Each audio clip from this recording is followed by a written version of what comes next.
ప్రియ శ్రోతలు, మీ బైబిళ్లు తెరవండి. ఈ రోజు మన పాఠం యెహోషువ గ్రంథం 19-20 అధ్యాయాలు. సావధానంగా వినండి. 19వ అధ్యాయంలో బెన్యామీను గోత్రానికి వచ్చిన భూముల వివరాలు పేర్కొనబడ్డాయి. షిమ్యోను, జెబూలూను, ఇశ్శాఖారు, ఆషేరు, నఫ్తాలి, దాను వంశాలకు వచ్చిన భూములు, వారి స్వాస్థ్యాలు. ఇదొక పెద్ద దస్తావేజు. వారికి కొన్ని పట్టణాలు వచ్చాయి. సరిహద్దులను బట్టి ఆ దేశమంతటినీ స్వాస్థ్యములుగా పంచిపెట్టాడు యెహోషువ. 19వ అధ్యాయం 49వ వచనం నుండి ఈ పంపిణీ కార్యక్రమం ముగిసింది. అప్పుడు ఇశ్రాయేలీయులు నూను కుమారుడైన యెహోషువకు స్వాస్థ్యమిచ్చారు. యెహోవా సెలవిచ్చిన దానిని బట్టి అతడు అడిగిన పట్టణాన్ని, అనగా ఎఫ్రాయిమీయుల మన్యములో ఉన్న తిమ్నత్ సెరహును అతనికిచ్చారు. అతడు ఆ పట్టణాన్ని పునర్నిర్మించాడు. ఎలియాజరు, యెహోషువ ఇంకా గోత్రములోని ముఖ్యులు చీట్ల వలన పంపకము చేసిన భూములివే. షిలోహులో ఉన్న ప్రత్యక్షపు గుడారము వద్ద యెహోవా సన్నిధిలో చీట్ల వలన ఈ భూములను కేటాయించారు. ఈ విధంగా వీరు దేశాన్ని పంచిపెట్టడం ముగించారు. ప్రియ శ్రోతలు, ఈ 19వ అధ్యాయంలో కొన్ని ప్రాముఖ్య సత్యాలు మనము నేర్చుకుంటాము. 47-48 వచనాలలో దానీయుల సరిహద్దు వారి నుండి అవతలికి వ్యాపించింది. దానీయులు బయలుదేరి లెషెము మీద యుద్ధము చేసి దానిని పట్టుకొని కొల్లపెట్టి స్వాధీనపరచుకొని దానిలో నివసించి తమ పితరుడైన దాను పేరును బట్టి లెషెమునకు దాను అనే పేరే పెట్టారు. దానీయులు అతి కష్టం మీద ఆ ప్రాంతాన్ని వశపరుచుకోగలిగారు. అక్కడ నివసిస్తున్న స్థానికులు భయంకరులు. దేవుడే వారికి సహాయం చేశాడు. మన సమస్యలు ఎంత గొప్పవి అయినా మన దేవుడు వాటన్నిటికంటే గొప్పవాడు. దేవుడు ఈ విధంగా గోత్రాలకు భూములను పంచి ఇవ్వడం ఎంతో మేలు. ఇది దేవుని మహాజ్ఞానానికి రుజువు. చిన్న చిన్న భాగాలుగా ఉండడం చేత వారు దానిని తమ వశంలో ఉంచుకొని భద్రపరుచుకోగలరు. సరిహద్దులను దేవుడే ఏర్పరిచాడు. వారి బాధ్యతలు నిర్ణయించబడ్డాయి. ఎవరి భూభాగానికి వారే బాధ్యులు. ఎవ్వరూ సనగడానికి వీలు లేకుండా చేశాడు దేవుడు. ఈ సరిహద్దులు ప్రవచనాత్మకమైనవి. యాకోబు తన అవసాన కాలంలో యోసేపునకు చెప్పిన ప్రవచనాలకు ఇది నెరవేర్పు. ఆదికాండం 48వ అధ్యాయం 21-22 వచనాలు. మీ పితరుల దేశానికి దేవుడు మిమ్ములను తీసుకువెడతాడు. నీ సహోదరుల కంటే నీకు ఒక భాగం ఎక్కువగా ఇచ్చాను. ప్రియ శ్రోతలు, యూదాకు ఒక ప్రత్యేకత ఉంది. ఈ గోత్రానికి రాచరికముంది. ఈ గోత్రానికి చెందిన భూమియందే జాతీయ ముఖ్య పట్టణం ఏర్పడుతుంది. అదే యెరూషలేము నగరం. దావీదు మహారాజు అక్కడి నుండే పరిపాలించాడు. ఇశ్రాయేలు జాతిని, వారి భూమిని దేవుడు ఏ విధంగా కాపాడాడో గమనించండి. వాగ్దత్త భూమి కోసం ఇశ్రాయేలు ప్రజ కోసం వాగ్దత్త భూమి. ప్రతి గోత్రం కోసం కేటాయించబడిన భూభాగం జాతికి వాగ్దత్తం. ప్రతి గోత్రాన్ని గురించి, గోత్రములో ప్రతి వ్యక్తిని గురించి దేవుడు ఎంతో శ్రద్ధ వహిస్తున్నాడు. ఈ సందర్భంలో 1 పేతురు 1వ అధ్యాయం 5-6 వచనాలను మీకు జ్ఞాపకం చేయగోరుతాము.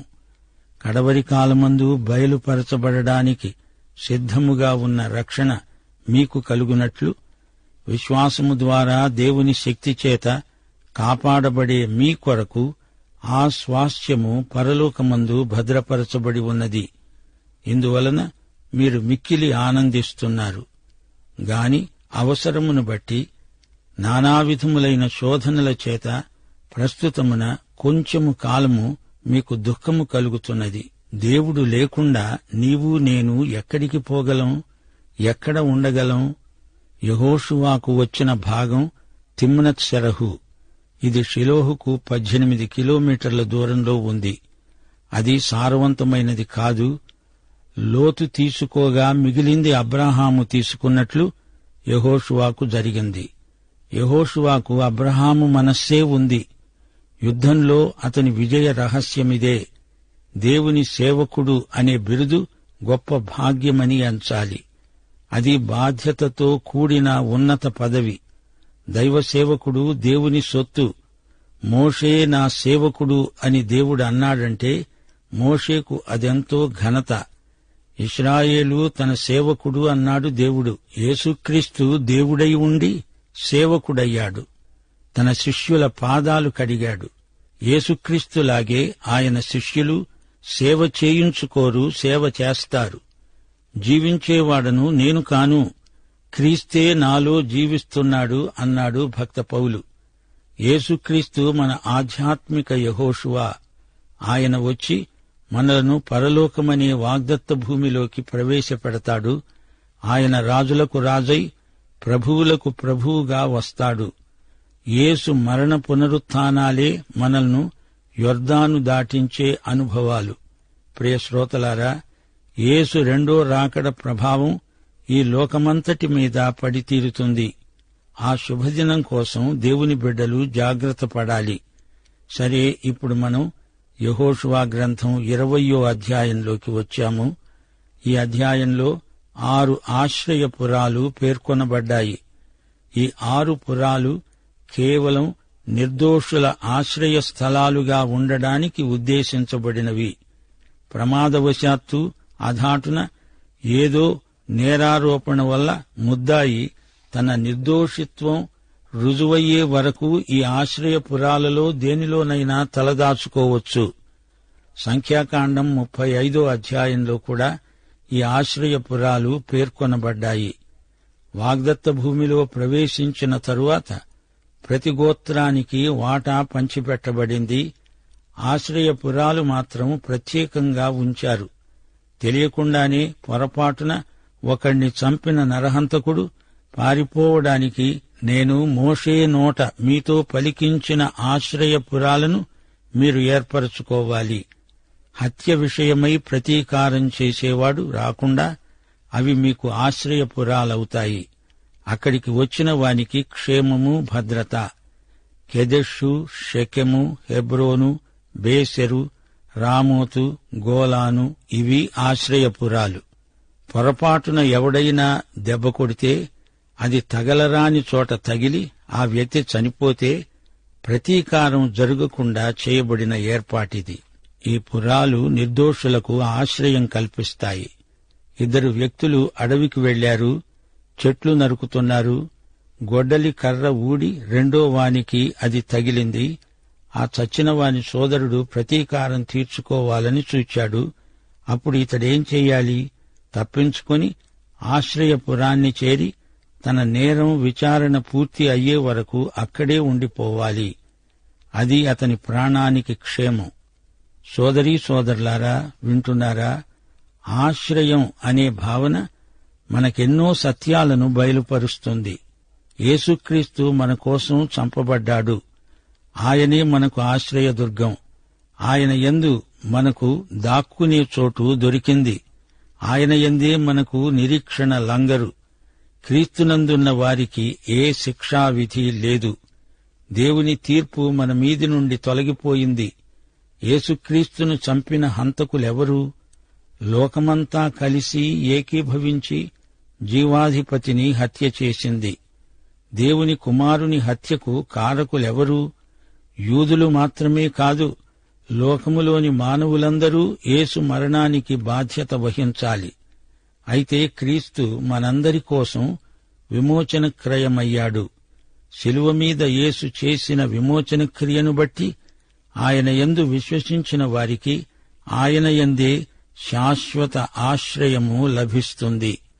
మరో మాట, యేసుక్రీస్తు చనిపోయింది యూదుల శిలువ మీద కాదు, అది రోమీయుల శిలువ. అయితే యూదులు రోమీయులు ఏకీభవించబట్టే యేసు శిలువ వేయబడడం జరిగింది. లోకములోని జాతులన్నీ, మనుష్యులందరూ యేసును శిలువ వేసినందుకు సంజాయిషీ చెప్పుకోవాలి. మనమంతా యేసు శిలువ వేతకు కారకులమే.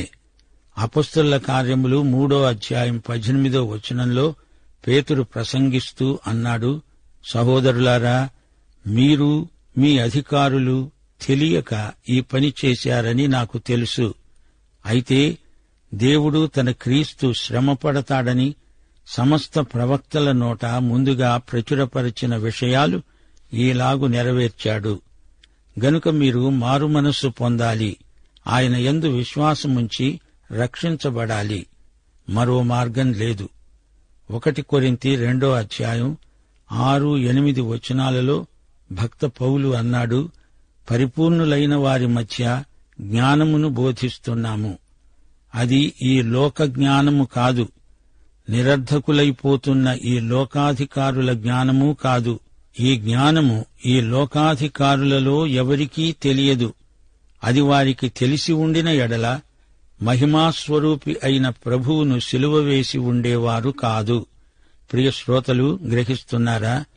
యేసుక్రీస్తు మరణం విషయంలో లోకంలో ప్రతి మనుష్యుడూ నేరస్థుడే. అయితే ఆయన మరణించినందున ఆయన యందే మనకు ఆశ్రయం దొరికింది. యేసుక్రీస్తే మన ఆశ్రయపురం. యేసే మన విశ్వాసానికి పునాది. ఆయనే మన ఆశ్రయపురం. ఆయనే మనము నమ్ముకొనదగిన సహాయకుడు. ఆయన యందు మాత్రమే మనకు విడుదల, నిత్య జీవం. ఈ అధ్యాయంలోని పాఠాలు నిత్యత్వపు విలువ గలవి. ఇప్పుడు ఇశ్రాయేలీయులు కొత్త స్థలంలో ఉన్నారు. ఇశ్రాయేలు జాతిలో వీరు నవతరం. కొత్తగా 6 పురాలు నిర్మించబడ్డాయి. ఇవి ఆయా ప్రాముఖ్య స్థలాలలో నిర్మించబడి ఉన్నాయి. ఎవరికీ అన్యాయం జరగకుండా దేవుడు చేసిన ఏర్పాటిది. నేరస్థుడు తాను నిర్దోషి అని తీర్పు వచ్చే వరకు ఆశ్రయపురంలో క్షేమంగా ఉండవచ్చు. ఈ 6 ఆశ్రయపురాలు లేవీయుల స్వాధీనంలో ఉంటాయి. ఎవరికీ ఏ విధమైన అన్యాయము జరగదు. నిష్పాక్షికమైన తీర్పు, ఎట్టి అపరాధ భావన ఉండదు. లేవీయులకు 48 పట్టణాలు ఇవ్వబడ్డాయి. వాటిలో 6 ఆశ్రయపురాలు. లేవీయుల అనుమతి లేకుండా ఎవ్వరూ ఆశ్రయపురంలో అడుగు పెట్టడానికి వీలు కాదు. పాత నిబంధన కాలంలో మనుషులకు ప్రతీకార వాంఛ చాలా బలంగా ఉండేది. 2 సమూయేలు 14:7 ఒక సన్నివేశం. ఇక్కడ ఒక స్త్రీ ఫిర్యాదు చేస్తున్నది. యోవాబు ఈ సన్నివేశాన్ని కల్పించాడు. రాజా, రక్షించు, నేను ఒక విధవరాలిని, నా పెనిమిటి చనిపోయాడు, నాకు 2 కుమారులు, వారిలో ఒకడు రెండో వాణ్ణి చంపేశాడు. హంతకుణ్ణి పట్టి ప్రతీకారం చేస్తామని ఊరివారు పట్టుపట్టారు. ఈ విధంగా వారి తండ్రి పేరును తుడిచివేయడానికి పూనుకున్నారు. మిగిలిన నిప్పు రవ్వను కూడా ఆర్పివేయబోతున్నారు. కెదెషు, గోలాను, రామోతు, షెకెము, బెసెరు, హెబ్రోను, మొత్తం 6 ఆశ్రయపురాలు. దావీదు కీర్తనల్లో ఆశ్రయ దుర్గము అనేక సందర్భాలలో పేర్కొనబడింది. ఈ ఆశ్రయపురాలు ఆయా గోత్రాలకు అందుబాటులో ఉన్నాయి. కేదెషు నఫ్తాలి గోత్రానికి, షెకెము ఎఫ్రాయిముకు, హెబ్రోను యూదా గోత్రానికి అందుబాటులో ఉన్నాయి. బేసెరు రూబేను ప్రాంతంలో ఉంది. రామోతు గాదు గోత్రభూమిలో ఉంది. గోలాను మనషే ప్రాంతంలో ఉంది. ద్వితీయోపదేశకాండం 33:27 మోషే గోత్రకర్తలను ఆశీర్వదిస్తూ ఆషేరును గురించి అన్నాడు, శాశ్వతుడైన దేవుడు నీకు నివాస స్థలము, నిత్య బాహువులు నీ క్రింద ఉంటాయి. ఆయన నీ ఎదటి నుండి శత్రువును వెళ్లగొట్టి నశింపచేస్తాడు. అవును, యేసుక్రీస్తే మనకు శాశ్వత ఆశ్రయస్థానం. తన 46వ కీర్తనలో దావీదు గానం చేస్తూ అన్నాడు, దేవుడు మనకు ఆశ్రయము, దుర్గము అయి ఉన్నాడు. ఆపత్కాలములో ఆయన నమ్ముకొనదగిన సహాయకుడు. ఆయన మనకు ఆశ్రయం.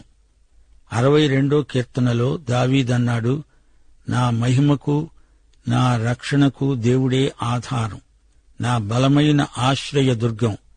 నా ఆశ్రయము దేవునియందే ఉన్నది. దేవుడే మనకు ఏకైక ఆశ్రయం. మరో సందర్భంలో దావీదన్నాడు, దేవా, అనేకులకు నేను ఒక వింతగా ఉన్నాను, అయినా నా బలమైన ఆశ్రయము నీవే. శ్రోతలు గమనించండి, యేసుక్రీస్తే దేవుని నివాసం, ఆయనే మనకు ఆశ్రయం. యెహోవా నాకు ఎత్తయిన కోట, నా దేవుడు నాకు ఆశ్రయదుర్గము. ప్రియ సోదరీ సోదరులారా, వింటున్నారా? దేవుడు మనుష్యులు కట్టిన ఆలయములలో నివసించడు. పాత నిబంధనలో సాక్ష్యపు గుడారం, సన్నిధి మందసం ఇవన్నీ దేవుని ఉనికికి ప్రతీకలు మాత్రమే. యేసుక్రీస్తు బాప్తిస్మం తీసుకున్న సందర్భంలో పరలోకము నుండి దేవుడిచ్చిన సాక్ష్యం, ఇడుగో నా ప్రియకుమారుడు, ఈయన యందు నేను ఆనందిస్తున్నాను. యోహాను సువార్త 2వ అధ్యాయంలో యేసు అక్కడే నిలిచి ఉన్న యూదులతో మాట్లాడుతూ అన్నాడు, ఈ దేవాలయమును పడగొట్టండి, 3 దినములలో దీన్ని లేపుతాను. అనగా యేసు అనే దేవాలయాన్ని వారు పడగొట్టారు. ఆయనను సిలువ వేశారు, హత్య చేశారు. అయితే 3వ రోజున ఆయన మృత్యుంజయుడై లేచాడు, ఆరోహణమై వెళ్లాడు. అనగా దేవుని ఆలయం పరలోకానికి ఎత్తబడింది. అయితే పెంతెకొస్తునాడు పరిశుద్ధాత్మ దిగివచ్చాడు, విశ్వాసులలో నివసించసాగాడు. అప్పటి నుండి విశ్వాసి తానే పరిశుద్ధాత్మకు, యేసుక్రీస్తుకు ఆలయమవుతున్నాడు. 1 కొరింథీ 6వ అధ్యాయం 19వ వచనం, మీ దేహము దేవుని వలన మీకు అనుగ్రహించబడి మీలో ఉన్న పరిశుద్ధాత్మకు ఆలయమై ఉన్నాడని మీరెరుగరా? మీరు మీ సొత్తు కారు, విలువ పెట్టి కొనబడిన వారు గనుక మీ దేహముతో దేవుణ్ణి మహిమపరచండి. 2 కొరింథీ 13వ అధ్యాయం 5వ వచనంలో పౌలు గొప్ప సత్యాన్ని ప్రతిపాదిస్తున్నాడు. మీరు విశ్వాసము గలవారై ఉన్నారో లేదో మిమ్మును మీరే శోధించుకొని చూడండి, మిమ్మును మీరే పరీక్షించుకోండి. మీరు భ్రష్టులు కాని ఎడల యేసుక్రీస్తు మీలో ఉన్నాడని మిమ్మును గురించి మీరే ఎరుగరా? అనగా ఎవరైతే యేసుక్రీస్తు తమలోనే ఉన్నాడని మరిచిపోతారో వారు భ్రష్టులు. క్రీస్తునందు విశ్వాసి నూతన సృష్టి. శరణాగతులమైన మనకు బలమైన ధైర్యము కలిగించే మాటలివి. యేసుక్రీస్తు మనకు ఆశ్రయం, కోట, కొండ. 1 కొరింథీ 15వ అధ్యాయం 50వ వచనంతో ఈ పాఠం ముగిస్తున్నాము. నా ప్రియ సహోదరులారా, మీ ప్రయాసము ప్రభువునందు వ్యర్థము కాదని ఎరిగి స్థిరులు, కదలని వారు, ప్రభువు కార్యాభివృద్ధి యందు ఎప్పటికీ ఆసక్తులై ఉండండి. ప్రియశ్రోత, నీవు యేసు ప్రభువును నీ స్వకీయ రక్షకుడుగా, ప్రభువుగా ఎరుగుదువా? పాఠం ఇంతటితో సమాప్తం. యేసుక్రీస్తు వారి కృప, దేవుని ప్రేమ, పరిశుద్ధాత్మ అన్యోన్య సహవాసము మనకు సదాకాలము తోడై ఉండునుగాక. ఆమేన్.